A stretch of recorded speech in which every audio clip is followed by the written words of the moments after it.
Hello everyone, कैसे हैं आप? आपका आपके YouTube channel Digvijay commerce classes पर एक बार फिर से स्वागत है। हम आपके लिए अपने इस YouTube channel Digvijay commerce classes पर बीकॉम के सिलेबस के कंपलसरी सब्जेक्ट फाइनेंशियल अकाउंटिंग की पूरी एक सीरीज लेके आ रहे हैं, जिसमें आपको एक तरफ से हर एक रूल और उनके प्रैक्टिकल क्वेश्चन 1 बाय 1 मिलते हैं। आपकी पूरी पढ़ाई आपकी शर्तों पर होगी। प्यारे दोस्तों, हमने आपके लिए ये जो क्लासेस बनाई हैं, ये आपके एग्जाम प्रिपरेशन को ध्यान में रख के बनाई गई है। आपको एक रेगुलर क्लास मिलती है, मतलब आपकी पूरी पढ़ाई सिस्टमेटिक ढंग से होगी। 1 बाय 1 स्टेप बाय स्टेप हम आगे बढ़ेंगे। आप जैसी क्लासरूम या ऑफलाइन पढ़ाई प्रेफर करते हैं, उन सारी खूबियों को समेटे हुए हम इस ऑनलाइन नेटवर्क पर आपके लिए क्लासेस ले आते हैं। तो आप हमसे जुड़िए। अगर आप कॉमर्स के स्टूडेंट हैं, स्पेशली आप बीकॉम या एमकॉम करते हैं, तो आपके किसी भी सब्जेक्ट की ऑनलाइन क्लासेस यहाँ आपको अवेलेबल मिलेंगी, चाहे वो न्यूमेरिकल सब्जेक्ट हो या थ्योरेटिकल सब्जेक्ट हो। तो आप हमसे जुड़िए। हमारे इस YouTube channel Digvijay commerce classes को सब्सक्राइब करिए, शेयर करिए, बेल आइकन दबाइए, ताकि आपको हमारे लेटेस्ट वीडियोस के अपडेट मिल सके। प्यारे दोस्तों, हमने आपके लिए स्पेशली ब्रांच अकाउंट्स की शुरुआत की। शाखा खाते, मतलब ये वो लेसन है जो आपके लिए बहुत ही इम्पोर्टेंट लेसन है और छोटा लेसन भी बनता है। छोटा क्यों? क्योंकि ये कंप्लीट लेसन आपको नहीं पढ़ना पड़ता। आपको उतना ही जानना है जितना आपके लिए आवश्यक है। आपका काम उतने में बेहतर तरीके से हो जाता है, क्योंकि इसमें आपको बेसिकली देशी शाखा पढ़नी है। हमने शाखा बताया था कि अगर कोई व्यापारी अपना व्यापार बढ़ाना चाहे तो वो विभिन्न शहरों में अपनी शाखा खोल देता है। तो जिसके द्वारा शाखा खोली जाती है वो तो हेड ऑफिस है। हेड ऑफिस विभिन्न जगहों पर अपनी शाखा खोल देता है और उस शाखा के माध्यम से फिर वो लेन देन करता है। फिर आपने शाखा के प्रकार पढ़े थे, तो शाखा के 2 प्रकार, देशी शाखा, विदेशी शाखा। जो शाखा भारत की भौगोलिक सीमा के भीतर खोली गई है उसे हम देशी शाखा कहते हैं, और जो शाखा भारत की भौगोलिक सीमा के बाहर खोली गई है उसे हम विदेशी शाखा कहते हैं। ठीक है। और देशी शाखा में आपने आश्रित शाखा जाना, स्वतंत्र शाखा जाना। आश्रित शाखा उसे कहेंगे जो पूरी तरह से हेड ऑफिस पर निर्भर होती है, अपनी कोई पुस्तक नहीं रखती, कोई रिकॉर्ड नहीं होता, जो हेड ऑफिस कहेगा वही काम इन्हें करना है। तो वो आश्रित शाखा की बात थी। स्वतंत्र शाखा वो होती है जो हेड ऑफिस कहेगा वो तो करना ही है, लेकिन अपनी इच्छा से भी कोई काम कर सकते हैं, उन्हें हम स्वतंत्र शाखा कहते हैं। तो आपने ये बेहतर तरीके से जान लिया है और पढ़ भी लिया है। आज प्रैक्टिकल क्वेश्चन की बारी। हमने जर्नल एंट्री भी आपको सिखा दिया था और ये बताया था कि यहाँ जर्नल एंट्री आपको in the book of head office ही मिलने वाली है। Journal entries in the book of head office ही मिलने वाली है। तो चलिए इलस्ट्रेशन 1 पे आइए। आपने जर्नल एंट्री तैयार कर ली होंगी, बहुत अच्छे। पिछली क्लास में आपको जर्नल एंट्री मिल चुकी है और आप बेहतर तरीके से वो पढ़ चुके हैं, समझ चुके हैं। इलस्ट्रेशन 1, हिंदुस्तान लिमिटेड की एक शाखा भोपाल में है। भोपाल में हिंदुस्तान लिमिटेड की एक शाखा है जो नकद प्राप्ति को प्रतिदिन प्रधान कार्यालय को भेजती है। मतलब जितना उन्हें नकद मिलता है हर दिन के हर दिन हेड ऑफिस को भेज देते हैं, तथा शाखा के समस्त व्ययों का भुगतान भी प्रधान कार्यालय करता है। प्रधान कार्यालय तथा शाखा के लेन देन 31 दिसंबर 1998 को समाप्त होने वाले वर्ष के लिए निम्नलिखित है। 31 दिसंबर 98 को समाप्त होने वाले वर्ष के लिए। तो 1 जनवरी 1998 को शाखा का रहतिया ओपनिंग है ये तो, क्योंकि 1 जनवरी को है। क्लोजिंग तो दिया हुआ है 31 दिसंबर 98। वर्ष के दौरान शाखा को भेजा गया माल 1,20,000 का। Cash sent to branch for, शाखा को निम्न के लिए रोकड़ भेजी। अब किस किस काम के लिए रोकड़ भेजी? किराया के लिए भेजा, किराया के लिए भेजा, वेतन के लिए भेजा और इंश्योरेंस के लिए भेजा। चलिए मान लिया। फिर उसके बाद कह रहे हैं गुड्स रिटर्न बाय ब्रांच, शाखा ने माल वापस किया। शाखा को फुटकर व्ययों हेतु रोकड़ भेजी। फिर कह रहे हैं वर्ष के दौरान शाखा से रोकड़ प्राप्त की। तो शाखा से किसको मिलेगा? हेड ऑफिस को मिलेगा। शाखा के यहाँ पुस्तक, शाखा के लिए एक पुस्तक कौन बनाता है? शाखा की पुस्तक कौन बनाता है? सिर्फ और सिर्फ हेड ऑफिस बनाता है। शाखा से लेना है, शाखा को देना है। आगे बढ़ गए। Cash sent by branch on 29 December 1998 still in transit, शाखा ने रोकड़ भेजा लेकिन अभी तक रास्ते में है, जिसे इन ट्रांजिट कहता है। चलिए अभी सिखा देते हैं। स्टॉक एट ब्रांच, शाखा का रहतिया 31 दिसंबर 98 को 10,000 का, ये क्लोजिंग है। फिर कह रहे हैं बैलेंस ऑफ पेटी कैश 31 दिसंबर को क्लोजिंग है और आउटस्टैंडिंग रेंट ये तो लायबिलिटी है। और आगे प्रधान कार्यालय की पुस्तक में जर्नल प्रविष्टियां कीजिए तथा शाखा खाता तैयार कीजिए। ये हुआ ना कंप्लीट क्वेश्चन। जर्नल और लेजर दोनों बनाना है, लेकिन इसके बाद आपको जितने क्वेश्चन मिले उसमें सिर्फ लेजर होगा, जर्नल नहीं होगा। तो सीख लीजिएगा, पहला है, आखिरी भी हो सकता है। तो आइए, तो पहले हम एक तरफ से चलते हैं। हिंदुस्तान लिमिटेड की एक शाखा भोपाल में है, तो मतलब हिंदुस्तान लिमिटेड क्या हुए? हेड ऑफिस, और भोपाल उनकी क्या हुई? ब्रांच। तो चलिए हम एक तरफ से आते हैं। Journal entries in the book of head office. Head office का नाम क्या है? हिंदुस्तान लिमिटेड। ठीक है, तो जर्नल लिमिटेड, हिंदुस्तान लिमिटेड की एक पुस्तक बनानी है, तो जर्नल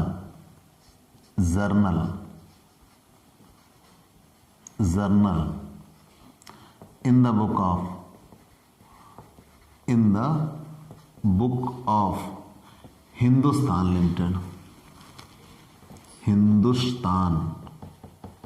लिमिटेड। ठीक है, हिंदुस्तान लिमिटेड, ये आपके समझने के लिए लिख दे रहा हूं। हेड ऑफिस, हम जर्नल एंट्री किसकी पुस्तक बना रहे हैं? हेड ऑफिस की पुस्तक में बना रहे हैं।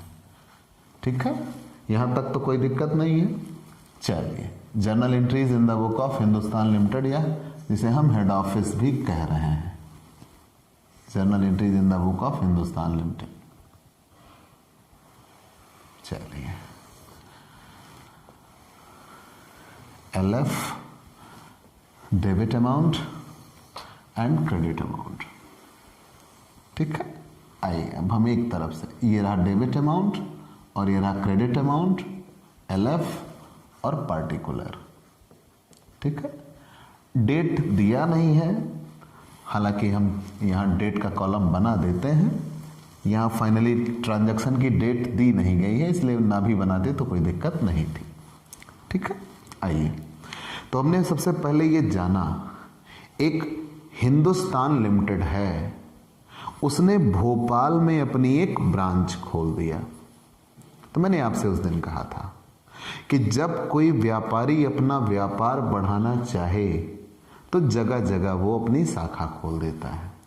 तो बिल्कुल वैसा हिंदुस्तान लिमिटेड ने कहाँ किया? भोपाल में। तो भोपाल ब्रांच हिंदुस्तान लिमिटेड के लिए क्या है? खर्च। भोपाल ब्रांच हिंदुस्तान लिमिटेड के लिए क्या है? खर्च है, क्योंकि भोपाल ब्रांच पे हिंदुस्तान लिमिटेड को खर्च करना पड़ता है। उन्होंने अभी शाखा बनाई है, तो शाखा के पास माल भेजेंगे तो भी शाखा उनके लिए खर्च हुआ। शाखा के पास रुपया भेजेंगे तो भी शाखा उनके लिए खर्च बनी। शाखा को कोई सामान वो दे रहे हैं, फर्नीचर वगैरह दे रहे हैं, तो भी शाखा उनके लिए खर्च बनी। हाँ, सिर्फ इतना है कि जब शाखा उनके पास रोकड़ भेजेगी तो शाखा उनके लिए आय बनेगी। तो हमें ये बिल्कुल सावधानी बरतनी है कि कब ये शाखा के पास भेज रहे हैं और कब शाखा इनके पास भेज रही है। तो यहां क्वेश्चन ये है कि हिंदुस्तान लिमिटेड की एक शाखा भोपाल में है, तो हिंदुस्तान लिमिटेड हो गए हेड ऑफिस और भोपाल हो गई उनकी ब्रांच। तो चलिए, सबसे पहले दिया हुआ स्टॉक एट ब्रांच 1 जनवरी 1998 को रहतिया है 6000 का। बच्चों मैंने उस दिन बताया था कि अब अगर यहां ओपनिंग दिया है तो इसका मतलब यह है कि ब्रांच पहले से चल रही है, साल के अंत में उसका क्लोजिंग हुआ और जो पिछले साल का क्लोजिंग था वो इस साल का ओपनिंग बना। तो ये हेड ऑफिस ने उनके पास पहले से भेज रखा है। जब हेड ऑफिस ने उनके पास पहले से भेज रखा है वही उनके पास बचा हुआ है, अब उसी का ओपनिंग दिखाना है। ठीक, तो तुरंत यहां जर्नल एंट्री बनती है branch account debit, branch account debit, branch account debit to opening stock. ठीक है, branch account debit to opening stock account. Clear? मैंने आपको बताया था जितनी चीजों का ओपनिंग हो, जितनी चीजों का, सबके ओपनिंग के लिए ही करना branch account debit to opening stock. जितनी चीजों का ओपनिंग हो सबके लिए यही करना है, branch account debit to opening stock. अब जैसे मान लीजिए यहां पे किसी अन्य चीज का ओपनिंग होता है, स्टॉक के साथ साथ फर्नीचर का होता, पेटी कैश का होता, डेटर का होता, तो सबके लिए यही branch account debit to opening stock, to debtor, to furniture, to petty cash, to cash. जितनी चीजों का ओपनिंग होगा बशर्ते वो असेट्स हो। अगर संपत्तियों का ओपनिंग दिया है तो एंट्री ऐसी ही बननी है, branch account debit to opening. कितने रुपए का ओपनिंग स्टॉक है? 6000 रुपए का, 6000 रुपए का हो गई एंट्री। ये क्लियरली हम समझा चुके हैं। अब बात आई यहां पे कि ब्रांच वर्ष के दौरान शाखा के लिए माल भेजा। अब शाखा को भेजा गया माल, तो ब्रांच के पास किसने माल भेजा? हेड ऑफिस ने भेजा ना। आप पुस्तक किसकी बना रहे हो? हेड ऑफिस की बना रहे हो। तो जब आप हेड ऑफिस की पुस्तक बना रहे हो तो आप खुद को हेड ऑफिस मान लो, तब तो बेटा आप क्वेश्चन में गलती नहीं करोगे, नहीं तो आप सही भी नहीं करोगे। आप खुद हेड ऑफिस बन जाइए। तो चलो आपके साथ हम खड़े हैं, हम भी हेड ऑफिस बन जाते हैं। तो हम मान लो हिंदुस्तान लिमिटेड है और हमारी भोपाल में एक ब्रांच है, तो हमने भोपाल ब्रांच के पास माल भेजा। तो जब हमने भोपाल ब्रांच के पास माल भेजा तो भोपाल ब्रांच हमारे लिए क्या खर्च बनी ना। तो भोपाल ब्रांच हमारे लिए खर्च बनी, तो तुरंत Bhopal branch account debit, Bhopal branch account debit to, हमने भोपाल ब्रांच के पास भेजा तो Bhopal branch account debit to goods supplied to branch, goods supplied to branch भी लिख सकते हैं या भोपाल ब्रांच लिख सकते हैं, वो आपके लिए है, लेकिन goods supplied to branch account लिख देंगे, ज्यादा बेहतर होगा। कंफर्म? तो हमने भोपाल ब्रांच के पास माल भेजा तो Bhopal branch account debit to goods supplied to branch account, वो भी कितने रुपए का? 1,20,000 का, 1,20,000 का, 1,20,000 का। क्लियर? आगे बढ़ जाते हैं। यहां तक कहीं कोई दिक्कत? लेकिन मैंने ये कहा कि जब हम भाई हेड ऑफिस है, भोपाल ब्रांच के पास माल भेजा तो भोपाल ब्रांच हमारे लिए खर्च बनी ना, और एक्सपेंस डेबिट होता है। लेकिन हमारे पास से माल आया कि गया? माल तो गया ना, रियल अकाउंट है गुड्स। तो माल जब हमारे पास से गया तो debit what comes in and credit what goes out, माल जाने की वजह से क्या हो गया? क्रेडिट हो गया, goods supplied to branch. Is that clear? Yes, absolutely clear.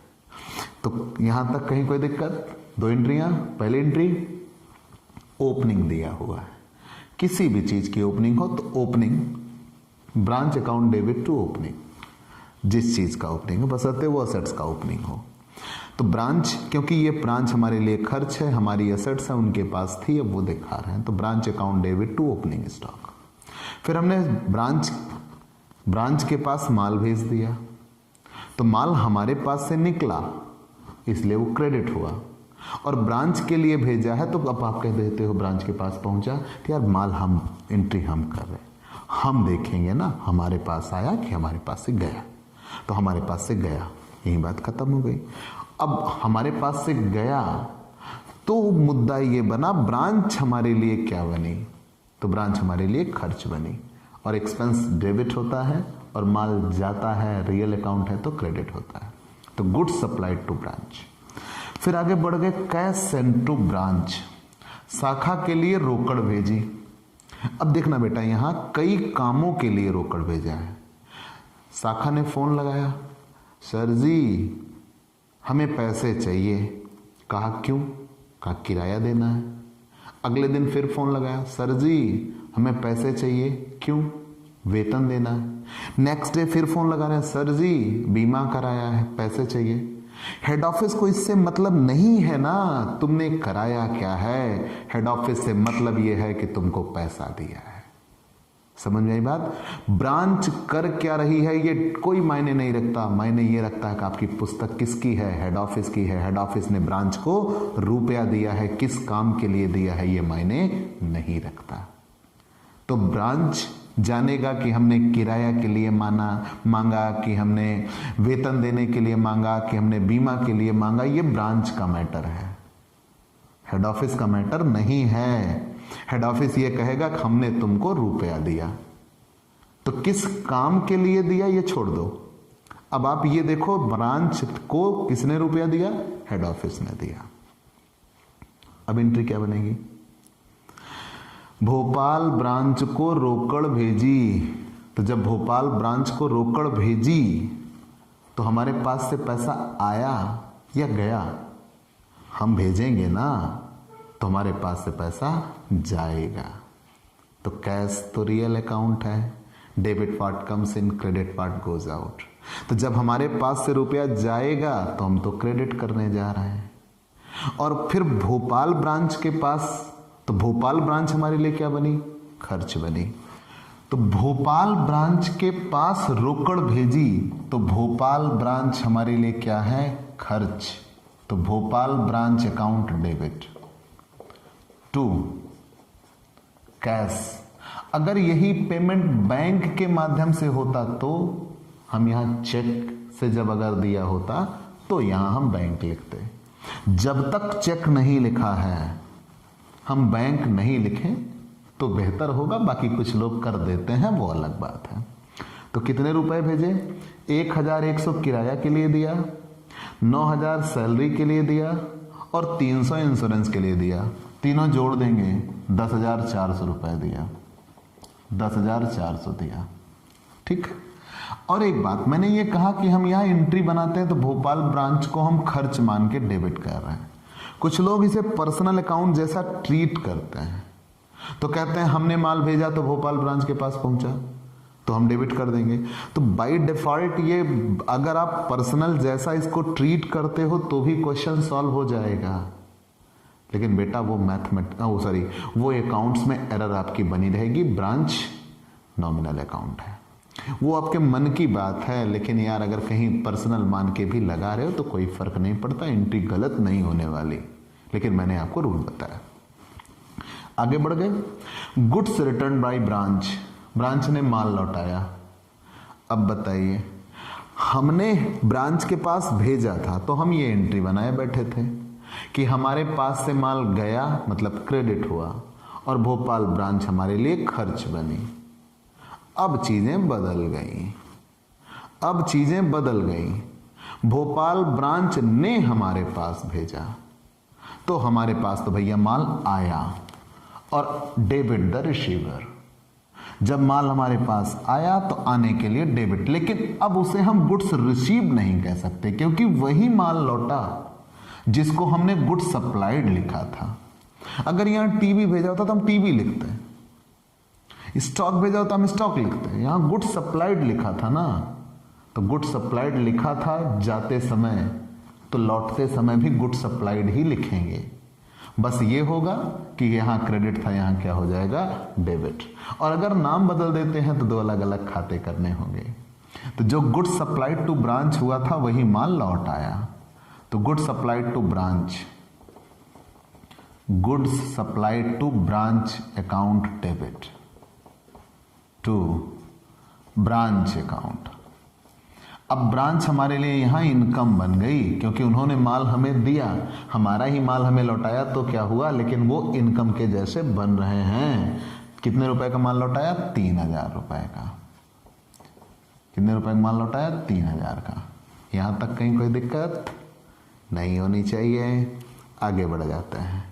तो पूरा समझ में आ गया। तो जब ओपनिंग के लिए एंट्री बना रहे हो तो branch account debit to opening, stock था तो इसलिए स्टॉक लिख दिया। फिर Bhopal branch to good supplied, जब माल भेजा तो रोकड़ भेजी तो branch Bhopal branch account debit to cash account, और जब माल वापस आ गया तो good supplied to branch account debit to branch account. Same यही एंट्री पलट जानी है। तो यहां हमारे लिए अब ब्रांच लिख दिया, सॉरी भोपाल ब्रांच हम लिख रहे हैं तो भोपाल ब्रांच लिखेंगे, टू भोपाल ब्रांच। भाई सबके लिए हमने भोपाल ब्रांच शब्द लिखा है तो भोपाल ब्रांच लिखेंगे। आगे बढ़ते हैं। शाखा को फुटकर व्ययों हेतु रोकड़ भेजी, शाखा को फुटकर व्ययों हेतु रोकड़ भेजी। हम इसके लिए पेटी कैश शब्द का भी इस्तेमाल कर सकते हैं, लेकिन फुटकर खर्चे ये होते हैं जो दिन प्रतिदिन के खर्चे होते हैं उनके लिए अलग से रोकड़ भेज देते हैं। तो जब उनके लिए अलग से रोकड़ भेज देते हैं तो हम पेटी कैश शब्द भी इस्तेमाल करते हैं। तो पेटी एक्सपेंस है तो पेटी कैश कह सकते हैं। Cash send to branch for petty expenses, मतलब जो हमारे छोटे छोटे खर्चे होते हैं उनके लिए रोकड़ भेजी। किसने भेजी, हेड ऑफिस ने भेजी। तो यहां भी रोकड़ भेजी थी ना, सेम एंट्री यहां भी होगी। हेड ऑफिस ने मतलब हमने, हम तो हिंदुस्तान लिमिटेड है ना, बताया था भाई, अभी बताया था ना हमने आपको कि हम हिंदुस्तान लिमिटेड हैं। हमने अपने आप को हेड ऑफिस माना है तो हम हिंदुस्तान लिमिटेड हुए। तो हमने भोपाल ब्रांच के पास रोकड़ भेजी फुटकर खर्चों के लिए। तो जब हमने हेड ऑफिस के पास फुटकर खर्चों के लिए रोकड़ भेजी तो भोपाल ब्रांच हमारे लिए क्या बन गया, खर्च। तो Bhopal branch account debit, Bhopal branch account debit to Bhopal branch account debit to petty cash भी लिख सकते हैं या सिंपली केवल कैश भी लिख सकते हैं, वहां आपकी सोच चलेगी, कोई फर्क नहीं पड़ता। चाहे आप कैश लिख दो चाहे पेटी कैश लिख दो, ठीक है। बेसिकली किताब में कैश लिखा था, कैश लिख के ही काम चला लो। तो Bhopal branch account debit to cash account, ठीक है। आगे बढ़ गए। कितने रुपए रोकड़ भेजी है, 500 रुपए। तो जब हमने भोपाल ब्रांच के पास भेजा तो भोपाल ब्रांच हमारे लिए क्या बन गए, खर्च। जब हमने भोपाल ब्रांच के लिए भेजा है तो भोपाल ब्रांच हमारे लिए क्या बन गए, खर्च। और रुपया हमारे पास से आएगा कि जाएगा, रुपया हमारे पास से जाएगा, टू कैश। क्लियर। आगे बढ़ जाते हैं। Cash received from the branch during the year, वर्ष के दौरान शाखा से रोकड़ प्राप्त की। वर्ष के दौरान शाखा से रोकड़ प्राप्त की। कौन कह रहा है, हेड ऑफिस कह रहा है कि शाखा से रुपया मिला। तो जब शाखा से रुपया मिला तो शाखा हमारे लिए क्या बन गई, इनकम बन गई, क्योंकि वो हमें दे रही है। तो जब शाखा हमें दे रही है तो हमारे लिए वो इनकम बन जाती है, ठीक है। तो ब्रांच तो हमारे लिए इनकम बन के आई, तो ब्रांच तो क्रेडिट होगी। और जब उसने हमें रुपया दिया तो रुपया हमारे पास आया कि गया, रुपया हमारे पास आया, तो cash account debit, cash account debit. अब कुछ लोग यहां एक तर्क देते हैं बेटा, और उनका तर्क लॉजिक भी है, उनका तर्क लाजमी भी है, क्योंकि यहां रुपया भेजा है तो वो यहां तर्क ये दिया जाता है कि वो भेजा गया होगा तो किस में भेजा गया होगा, बैंक खाते में। तो यहां हम कैश और बैंक भी लिख सकते हैं, कोई दिक्कत नहीं है। चाहे तो आप कैश लिखो चाहे तो आप बैंक लिखो, ठीक है। तो हमारे पास रुपया आया, हमारे पास रुपया आया, और डेबिट व्हाट कम्स इन, जब हमारे पास रुपया आई है तो क्या हो गई, डेबिट। और किसने भेजा है, भोपाल ब्रांच ने, तो भोपाल ब्रांच हमारे लिए क्या बन गई, इनकम, तो to Bhopal branch account. Clear. और वो भी कितने रुपए भेजा है, 1,20,000, 1,20,000, 1,20,000। चलिए आगे बढ़ जाते हैं। फिर कह रहे हैं शाखा ने रोकड़ भेजी जो कि अभी तक रास्ते में है, किस डेट को, 29 दिसंबर 98 को। मतलब उन्होंने किसी के हाथ से, मान लो कोई ट्रक से जा रहा था, माल लेके जा रहा था, तो इन्होंने कहा भाई वहीं माल लेके जा रहे हो तो लो पैसा भी दे देना। तो वो पैसा ब्रांच से निकला है लेकिन अभी तक हेड ऑफिस के पास पहुंचा नहीं है। ब्रांच ने भेज दिया है, वो अपने यहां से दिखा चुके हैं कि गया, लेकिन हेड ऑफिस के पास तक अभी पहुंचा नहीं है, तो हेड ऑफिस ये नहीं दिखा सकता कि मिल गया। तो हेड ऑफिस ये कहेगा कि रुपया चला है लेकिन अभी तक रास्ते में है, तो उसे कैश ना कहकर कैश इन ट्रांजिट कहा जाएगा। और ये भी इनके पास आएगा, असेट्स है, असेट्स डेबिट होती है, लेकिन हम कैश ना लिखकर उसे क्या लिखेंगे, कैश इन ट्रांजिट लिखेंगे, कि रुपया वहां से चल पड़ा है लेकिन अभी तक उनको मिला नहीं है। जैसे हम किसी को पेमेंट करते हैं कि भाई फला व्यक्ति को ये पैसे दे दीजिएगा, तो एक व्यक्ति लेके जाता है लेकिन वो जब तक वहां पहुंच नहीं जाता तब तक तो वो पैसा रास्ते में ही है ना। तो cash in transit account debit, confirm. तो कैश इन ट्रांजिट, देखिए कैश इन ट्रांजिट, वो भी कितने रुपए हैं, 5,000।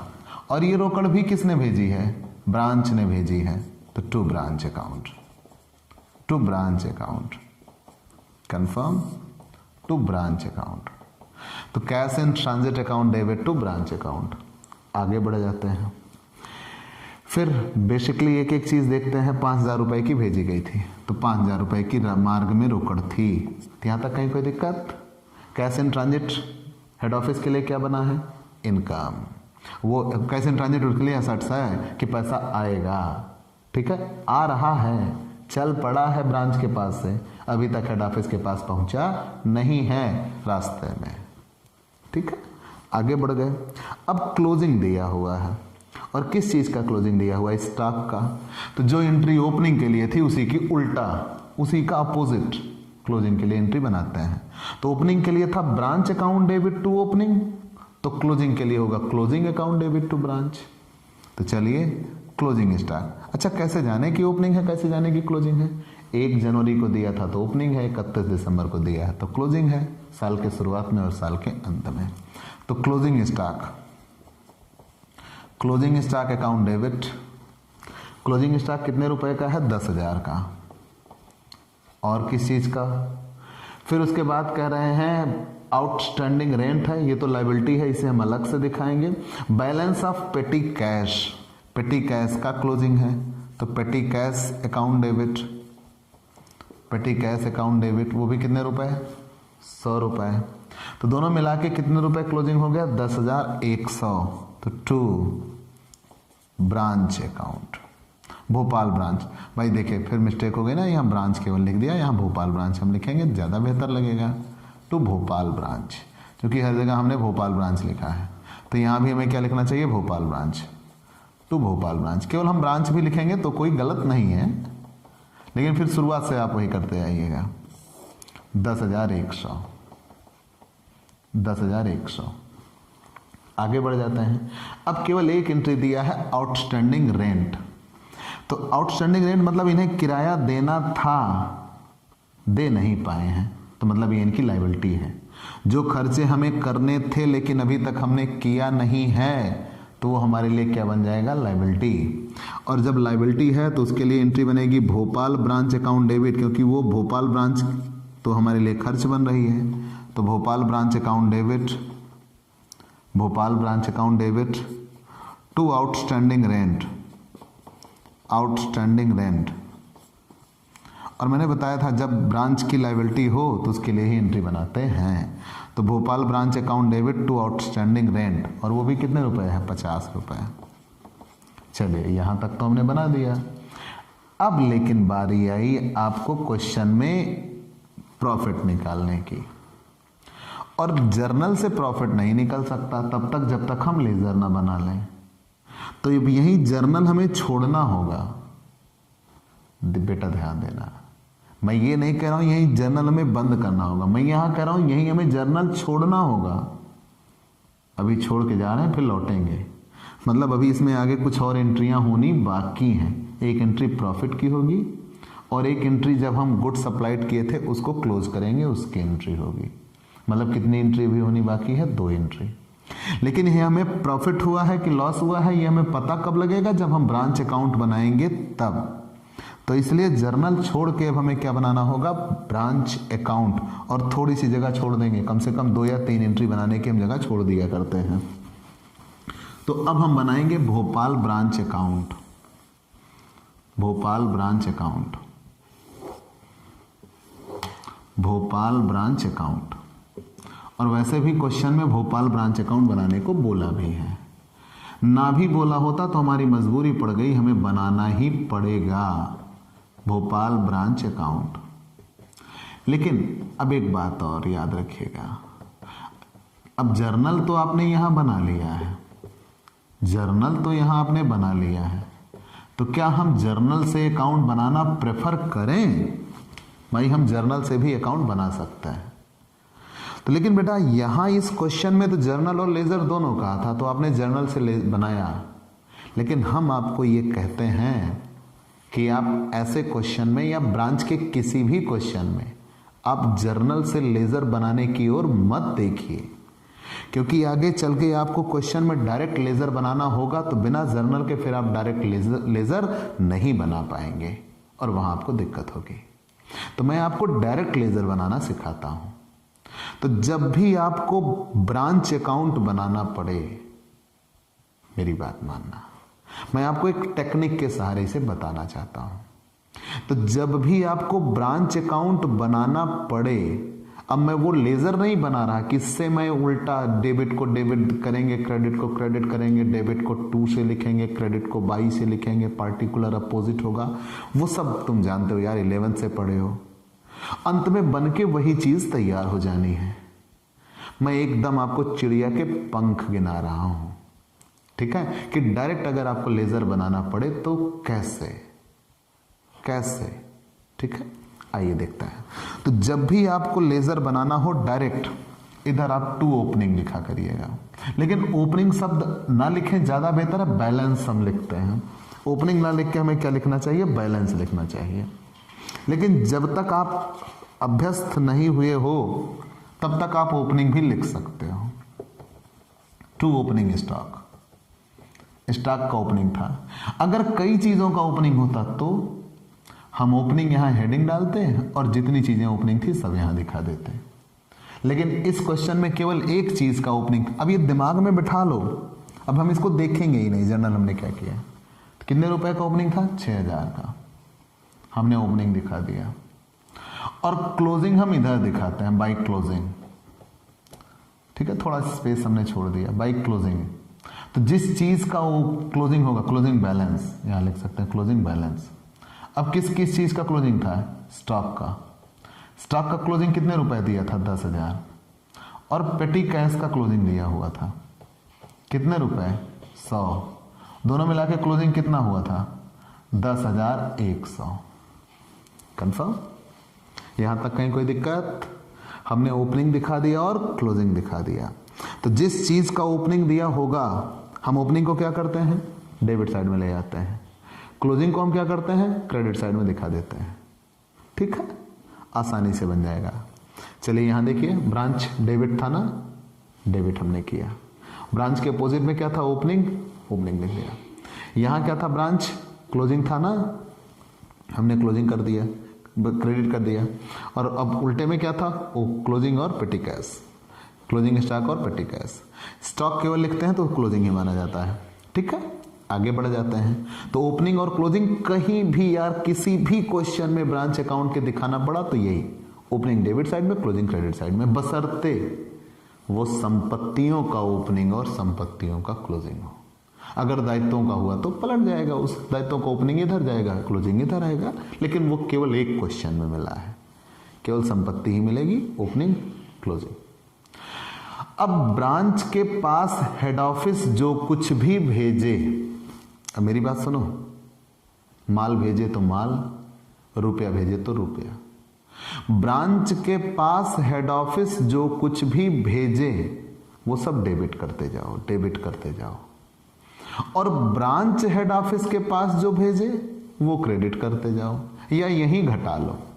दोनों में जो आपको बेहतर लगे वही कर लो, कोई दिक्कत नहीं, दोनों से क्वेश्चन सॉल्व होता है। तो जब हेड ऑफिस भेजेगा तो डेबिट करेंगे, और जब ब्रांच भेजेगी तो क्रेडिट करेंगे।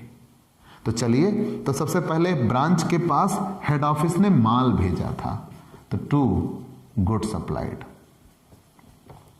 हेड ऑफिस के पास ब्रांच ने माल भेजा था, वो भी कितने रुपए का? 1,20,000 का। लेकिन इसमें से ब्रांच ने 3,000 रुपए का माल वापस कर दिया था, तो मतलब ब्रांच ने माल भेजा था हेड ऑफिस के पास। तो चाहे तो हम 3,000 यहीं घटा सकते हैं, चाहे तो 3,000 हम यहां दिखा सकते हैं, कोई फर्क नहीं पड़ता, हम यहीं घटा लेते हैं। Less goods return, goods return या गुड्स सप्लाइड, वापस जो आया था 3,000 का, तो मतलब वास्तव में कितने रुपए का माल भेजा गया है? 1,17,000 का। कहीं कोई दिक्कत? अब चाहे तो वो 3,000 हम यहां भी दिखा सकते हैं, तब हम उसे लिखते by good supplied to branch, तब ये चीज ऐसे बनती।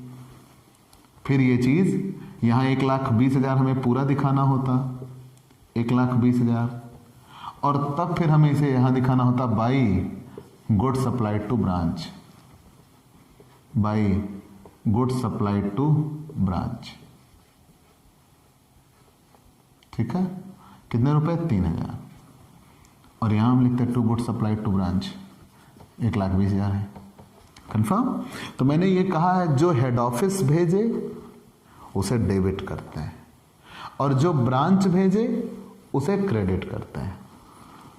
फिर हेड ऑफिस ने इनके खर्चों के लिए रुपया भेजा था, तो टू कैश, कैश उन्होंने भेजा था। किस किस काम के लिए भेजा था वो भी दिखा सकते हैं यहां। ठीक है, तो हेड ऑफिस ने ब्रांच के खर्चों के लिए रोकड़ भेजी थी। किस किस काम के लिए भेजा था? उन्होंने सैलरी के लिए दिया था, उन्होंने रेंट के लिए दिया था, और इंश्योरेंस के लिए। Rent, salary, insurance, rent, salary और इंश्योरेंस। रेंट के लिए दिया था 9,000, सैलरी के लिए दिया था 1,100। ठीक है, सॉरी उल्टा कर दिया हमने भाई, सॉरी। रेंट के लिए दिया था 1,100, सैलरी के लिए दिया था 9,000, और इंश्योरेंस के लिए दिया था 300, कुल मिला के 10,400। ठीक, आगे बढ़ गए। ये टू कैश अकाउंट, खर्चों के लिए भेज दिया था, टू कैश अकाउंट। आगे बढ़ गए, और क्या हुआ है? हेड ऑफिस ने ब्रांच के पास माल भेजा था, हेड ऑफिस ने रोकड़ भेजी थी। अब ब्रांच ने रोकड़ भेजी थी।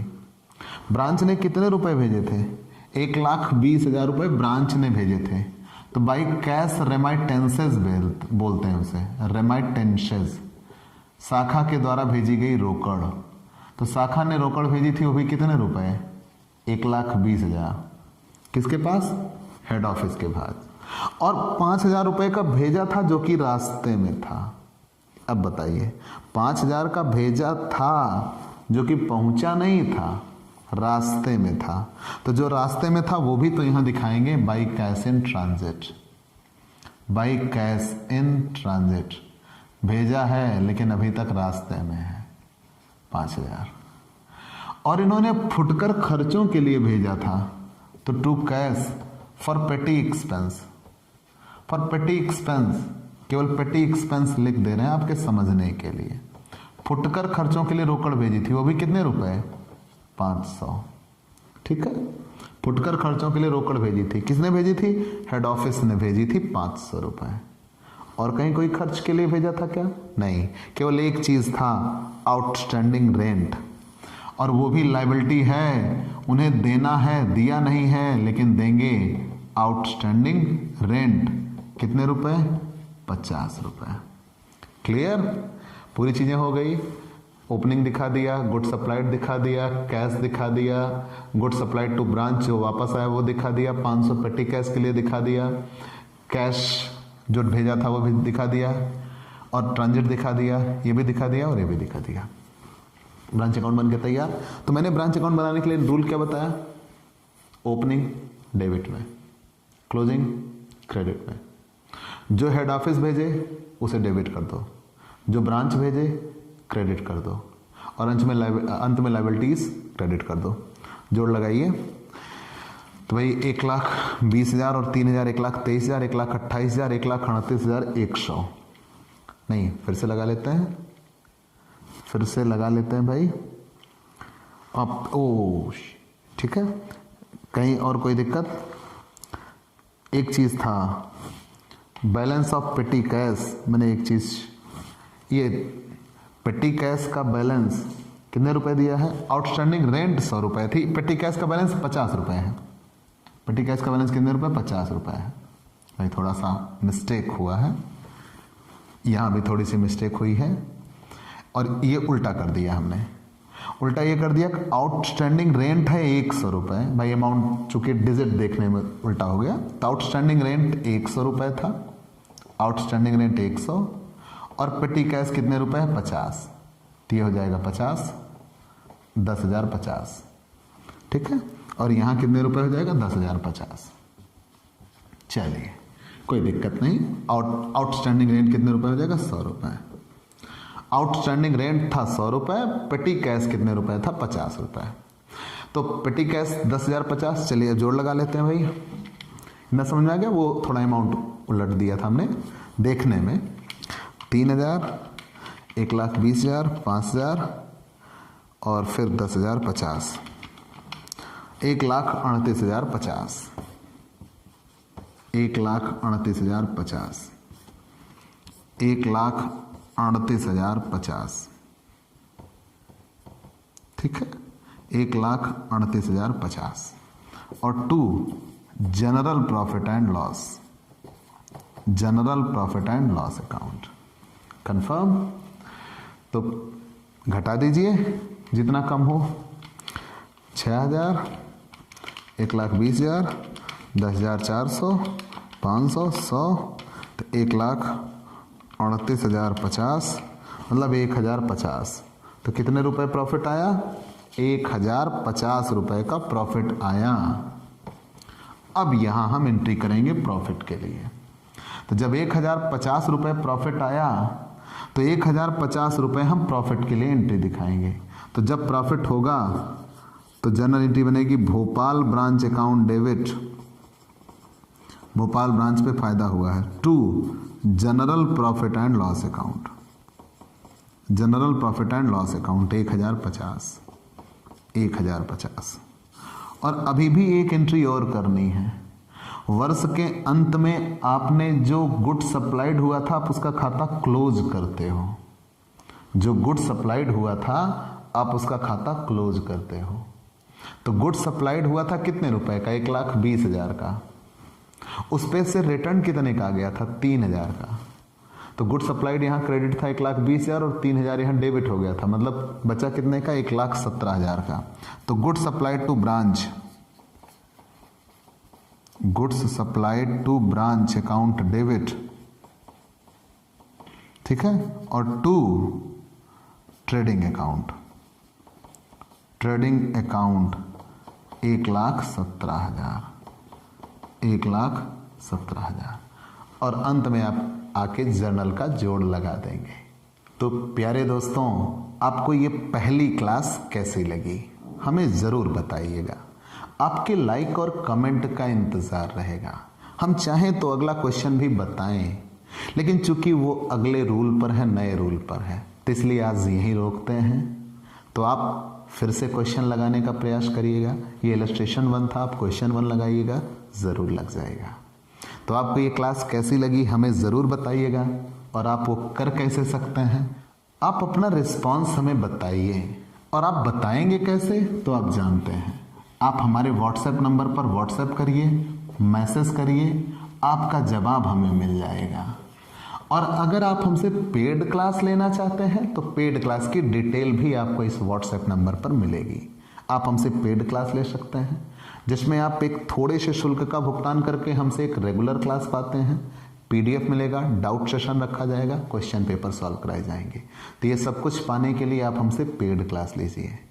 और प्यारे दोस्तों, अगर नए जुड़े हैं तो सबसे पहले हमारे इस YouTube channel Digvijay commerce classes को सब्सक्राइब करिए, शेयर करिए, बेल आइकन दबाइए ताकि आपको हमारे लेटेस्ट वीडियोस के अपडेट मिल सकें।